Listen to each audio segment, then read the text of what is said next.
From 12 News, this is Newsmakers. Welcome to Newsmakers. I'm Tim White alongside 12 News politics editor Ted Nesi. A lot to talk about this week, including Governor Gina Raimondo's final State of the State. But Ted, you took a Target 12 lens to what will likely be part of Governor Raimondo's legacy, though I think it'll be forgotten by many or overshadowed, and that is roadworks. This was that ambitious plan to fix the state's deplorable roads and bridges. Most people recall it through the signature part of roadworks, which is tolling large commercial trucks. But the key question, is roadworks working? Are bridges improving? Well, obviously it's a big question, and there's a bunch of ways you could look at it. You know, value for money, the truck tolling program, which we talked about a bit. But you know, the metric I've been keeping the closest tabs on is the bridge sufficiency percentage, which is the share of all the decks of bridge across Rhode Island that are structurally sufficient. As we know, the state's ranked 50 out of 50 for bridges for years, and RIDOT reports that in a quarterly report. So I went through all the reports and totaled it up, and I actually think we have the chart we can show people here. So you'll see that we started out at about 75% in Rhode Island when roadworks passed. That's 75% of the bridges were structurally sufficient. It's gone up steadily but slowly. It's around 80% now, which is certainly an improvement from 75%. But as you see there, it's still a good ways below the governor's goal of 90% That's 10 years later. That's that there. red line, yeah. So now there's 5 more years, and Director Alviti of RIDOT told me, you know, he thinks the huge 610 connector project will give them a big boost there to head toward 90%. But you can see it's I think her grade, like for a lot of things, will be incomplete. Well, Ted's full report on the roadworks and where the lawsuit that he mentioned with the trucking industry stands is on WPRI.com. He interviewed the head of the Department of Transportation for that report, and we wanted to bring you that interview. Here now is DOT Director Peter Alviti. Before we talk about where the program stands, how it's gone, all of that, I wanted you to take us back, if you would, and remind everybody why, when you and the governor and the others initially came into office in 2015, you took a look at the situation at RIDOT and felt a major new program was needed. Yeah. So both the governor and I early on recognized that there were a lot of symptoms that basically were showing us in the public that, we had transportation infrastructure in a state of disrepair, right? It was pretty evident in the condition of our roads and bridges. The bridges were nearly 25% structurally deficient. The roads in poor condition. But those were symptoms. As we dug a little deeper, did a little deeper dive, we found that the actual problem existed inside DOT, that the method of their planning, of their financing, of their execution of projects was such that it resulted right in the deterioration of the infrastructure. So we knew going in that we're going to have to make a wholesale change, not only to the funding, but also to DOT itself and redefine DOT itself. And what roadworks did is provided the framework that over a period of time, we put corrections in place for all of those things and basically blew up DOT and started from scratch. So that's where we started. We had projects that were in planning for decades. Due to lack of funding and poor planning, were never really executed. Projects like the 610 connector and a lot of the things that I'm sure people remember. But so she knew that something drastic had to be done, and she asked us at DOT to dive in and make the changes, and we did, and it worked. I couldn't be more proud to have worked with her on this. She had a lot of courage to take those steps, because the steps we had to take to put roadworks into effect really affected a lot of people, a lot of the way we do business. It affected our contractors, the labor market, jobs. And she had a lot of courage to take that on, I think, where past administrations were not willing to do the more courageous things to actually make those big changes. When you look 5 years later, do you feel like this program is meeting the goals and frankly meeting the promises that you and the governor and the other leaders made to Rhode Islanders about if you were given this new authority, what would happen? Yeah, look, there are things that I'm probably the most critical person in the world when it comes to the execution of plans. And so there are little things here and there that certainly we've tweaked along the way as we learned lessons and we've made changes. But on the whole, if you look at roadworks on the whole, at some of the major points that we had initially set out to achieve, the big thing was deficient bridges, right? So, it's pretty evident. I don't have to say it. Everybody that rides the roads probably never saw as many bridges being fixed as they have in the last 5 years. In fact, while the number of deficient bridges continued to increase in prior years, once we enacted roadworks and started implementing the 10-year mission, we turned the tide, and the number of deficient bridges has been going down steadily. In fact, if you compare to the graph of the promise that we made in the number of deficient bridges we would fix, here at the midpoint, we're actually about 3-4% more of those bridges fixed than we had originally anticipated. So on that point, we're ahead of schedule. In terms of the operations, we made a commitment that in addition to fixing all of these bridges, that we would put a new maintenance kind of practice into place and a maintenance capability so that as we spend this money on the new bridges, we also built our ability to be able to maintain them properly.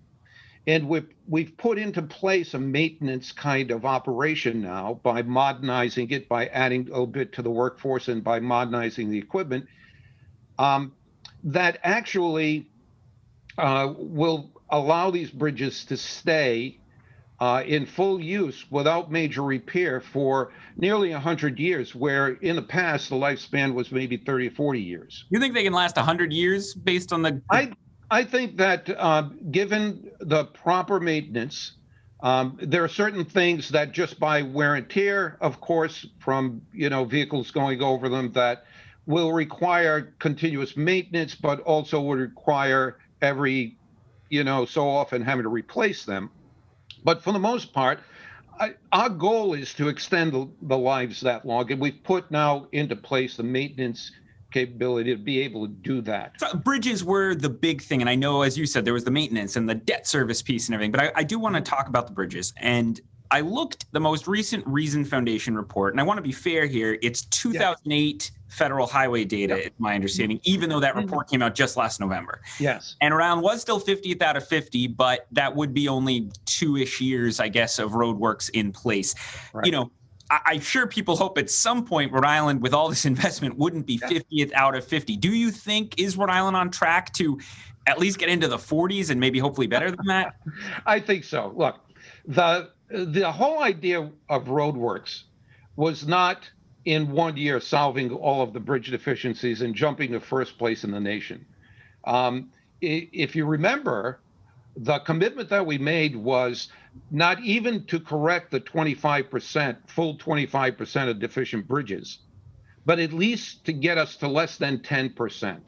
Now, getting to less than 10% over a 10-year period, and we did it that way because trying to do it trying to eliminate all of our deficient bridges in a 10-year period when it took 50 years to get us this way would be unrealistic. At the trajectory that we were going with, if DOT stayed in the same state and manner it was operating, we would have reached about half of our bridges by now being structurally deficient. That means some of the worst ones would have had to already been starting to be closed, okay?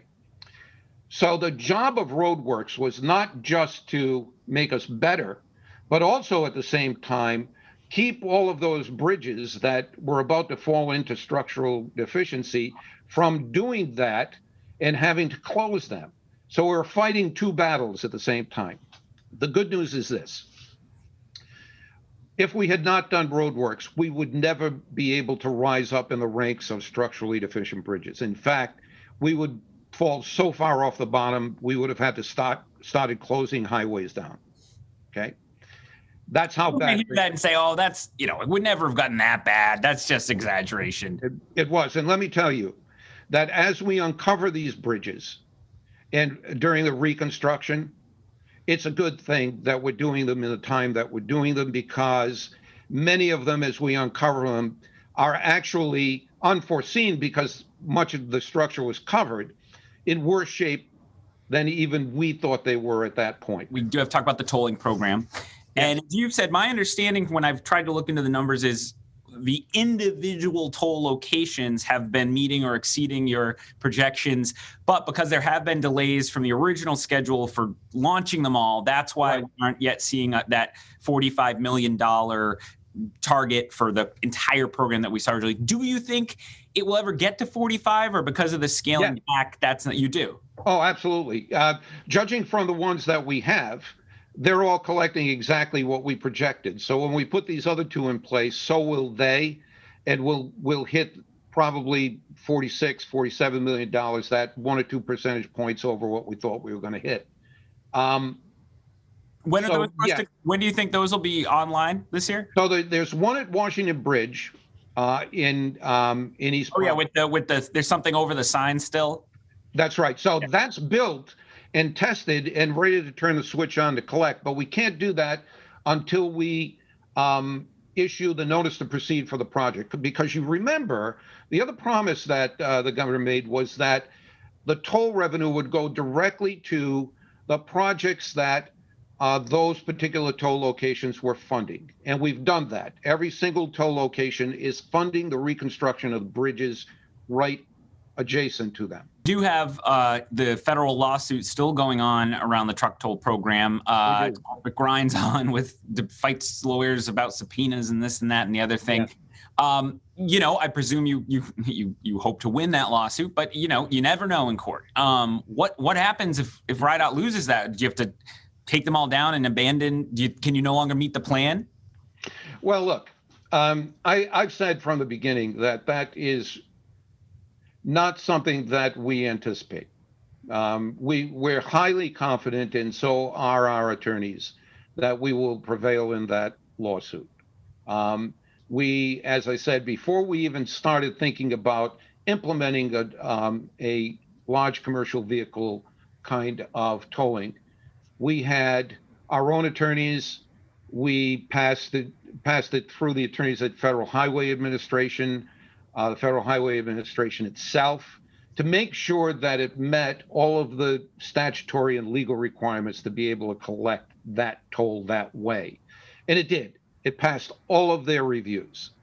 We're highly confident. The Attorney General now is conducting the case for us. And all of our attorneys are highly confident that we'll prevail.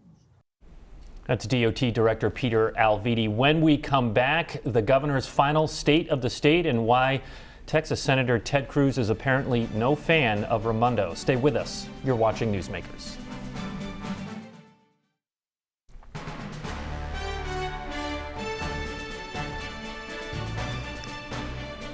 Welcome back to Newsmakers. I'm Tim White alongside 12 News Politics editor Ted Nesi. Ted, the final state of the state for Governor Gina Raimondo. We think, right? See what happens down in Washington. But, when watching that on Wednesday, what stood out to you from that speech? Just how weird and unusual it was in two ways, Tim. First, the pandemic, obviously. I mean, for people who've never been to the State of the State, I usually am there every year in person. It's pomp and circumstance. It's like the State of the Union. The judges are there. There's announcements. Both chambers in one chamber. Both chambers are in there. All the cabinet. You could barely move in that room. Obviously, it would not be good during the pandemic with social distancing. You couldn't do it. So you had Gina Raimondo giving that speech in a room that was with her family and Shekarchi and Ruggiero as moral support. So no clapping.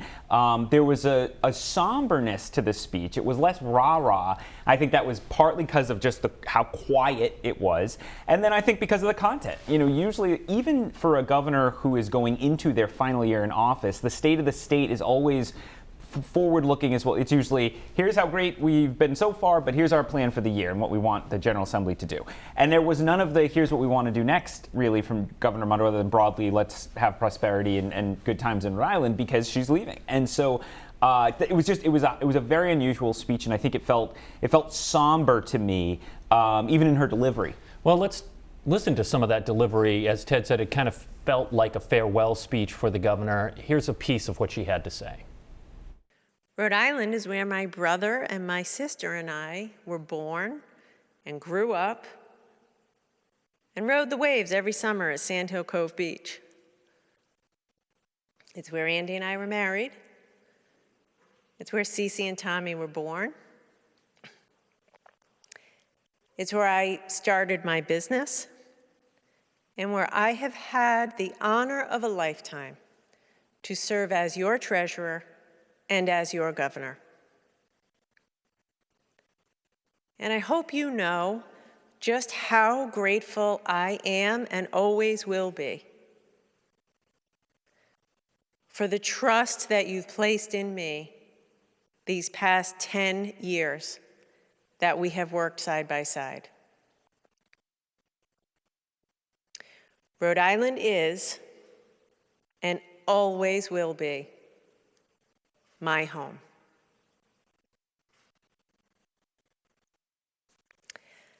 I have to say, it's very difficult for me to leave Rhode Island. It is a bittersweet moment. If I'm confirmed as Commerce Secretary, it will indeed be a privilege to serve in President Biden's cabinet. And we have a lot of work to do to rebuild America, rebuild the American economy, and lift up those who have been left behind.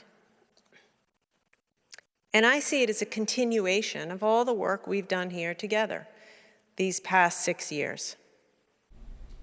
That was Governor Gina Raimondo in her final State of the State on Wednesday. I wanted to play that clip because, you know, there's some emotion to what she was saying in there. She was saying goodbye, in essence. You know, I know there's some questions about the timing, but even after she said, Rhode Island will always be my home, there was a really long pause after that, and maybe it was for effect, but you also have to think that there was a little bit of emotion behind those words for her. Yeah, couldn't be easy to say those words. Sometimes I tell people when I'm like talking to groups, you know, community groups, that one of the things you see when you cover politics up close like we do, that folks who, these are all just folks they see on television, is that they're all human beings. You know, some are good, some are bad. Most of them are imperfect, like all of us, right? Yeah. But they are humans. And at a moment like this, there is usually real human emotion, unless someone is such a, you know, House of Cards character type of politician, which most of them actually aren't. So I have little doubt there was some real emotion for the governor. And again, even more so, Tim, because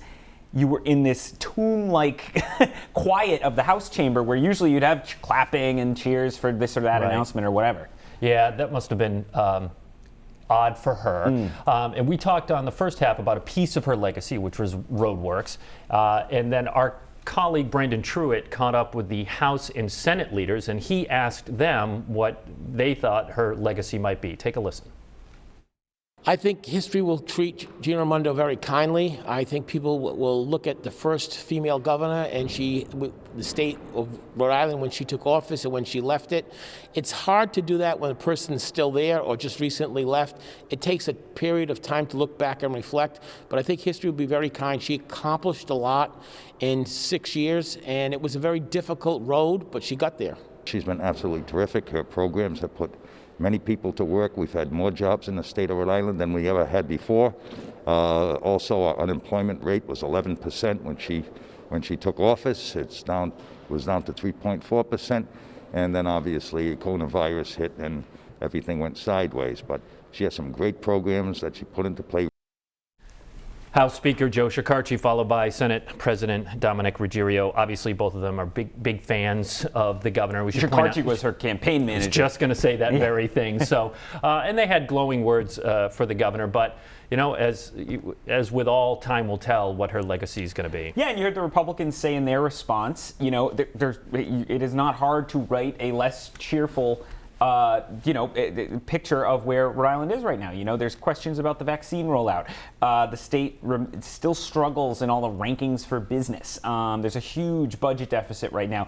It's tougher, I think, to tease out, you know, what is specific to Gina Raimondo at the moment and what is coronavirus related, you know. But I will say some of those trends were there before the pandemic. So, but I think Speaker Shekarchi did make a good point, which is you really do need some perspective and time to know just how. I mean, who would think that 38 Studios was going to be such a dominant part of how Governor Kachiri was remembered at the time, you know? Well, we've been framing this conversation as a farewell speech in essence because that was the content of it, but she is still the governor of Rhode Island, and there are a lot of questions about when Lieutenant Governor Dan McKee is going to take over. And you reported this week that Texas Senator Ted Cruz is trying to slow Raimondo's nomination to the position of Commerce Secretary. What's going on here? Yeah, so this is, as everything with the U.S. Senate, it's a little arcane, but one of the many privileges that 100 U.S. senators have is you can put what's called a hold on a nomination. And it basically, it's kind of you say, I don't want this nomination to move forward quickly. You're basically saying, I will not support, it takes unanimous consent. All the senators have to agree to do all the scheduling in the Senate to quickly move a nomination. And if you're putting a hold on, you're saying, I will not give unanimous consent to that. And so Ted Cruz has basically indicated you're going to have to spend some time on the floor, burning up debate time or whatnot about Gina Raimondo. Now, to be clear, especially with the Democrats controlling the Senate, she has the votes, so it's not that Ted Cruz will prevent this, barring some other What's complication. his hang-up? What is his issue with Governor Raimondo? It's the Chinese telecommunications.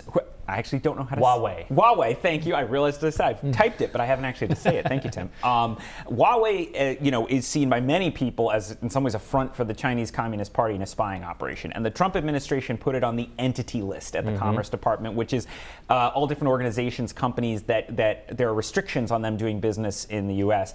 And Raimondo was very non-committal in her confirmation hearing about whether she would keep them on the entity list. She didn't say no, but she was refusing to make any commitments at all. And then I believe the White House press secretary, similarly, they're all saying, oh, we're going to be tough on China and this and that, but they won't say this. And Ted Cruz and then multiple other Republicans, even the chairman of the Commerce Committee, Roger Wicker of Mississippi, who's been who's praised Raimondo repeatedly, indicated he very well might vote for her, did give her a little warning at the end, says, I really hope the administration will keep them on that list and be very careful with China. So it's all wrapped up in that politics. Do you have any idea if Senator Cruz, feels very strongly about Huawei, or is this more politics? I think it's both, right? I think Ted Cruz, obviously, he's run for president before. He's eyeing a run in 2024.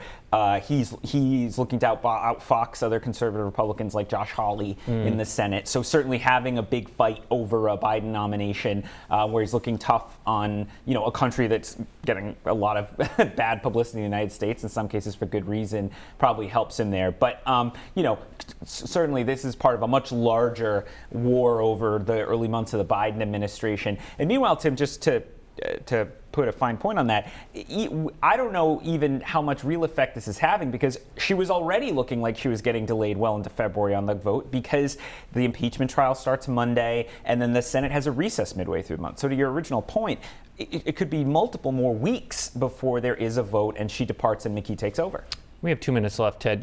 This also plays into what you and I have talked about, the tension now that is growing every day that she doesn't go to Washington, D.C., because, to remind viewers, we have not had the opportunity to interview Governor Raimondo for almost 2 months now. What are we on? 6 weeks and counting. I mean, it was the last time she talked to reporters was December 22nd, before Christmas. That's a long time, especially amid a pandemic. You see Charlie Baker doing multiple news conferences a week. Certainly there are many questions about the vaccine. Defenders of the governor, both her own aides and some folks, who've written back to me on social media when we point this out will say, look, that doesn't mean she's not doing her job behind the scenes. She's just keeping a low profile publicly because of the confirmation process, et cetera. But certainly as reporters, we're never going to apologize. I would just say that part of an elected official's job is to answer questions by the press. Couldn't agree more, right? And especially with the vaccine rollout, because you also have this situation where it feels like you have two governors at this point, right? You have Gina Raimondo, who is legally the governor and is, behind the scenes still at least somewhat involved and on paper the one making the decisions. You have Dan McKee coming in, trying to start to exert some control and influence over the situation, but without yet being the governor. And he's trying to do that with appointees of the current governor. Especially again with the vaccine rollout and everything else, there are real decisions that have to be made, and you want a clear chain of command. And then just the public, I assume, wants confidence that they are hearing from their leader at a time of crisis. Ted, most people watching this on Sunday, I'm rooting for the Buccaneers. I am too. I didn't realize how excited I would be about Tom Brady getting back in, but you know what? I'm not apologizing. You and I have spent many Sunday afternoons together drinking a beer and rooting for Tom Brady. So why stop now? Why change? Exactly. If it ain't broke, don't fix it. Thank you for watching. If you miss any of it, it's on WPRI.com. For Ted Nisi, I'm Tim White. We'll see you next week on Newsmakers.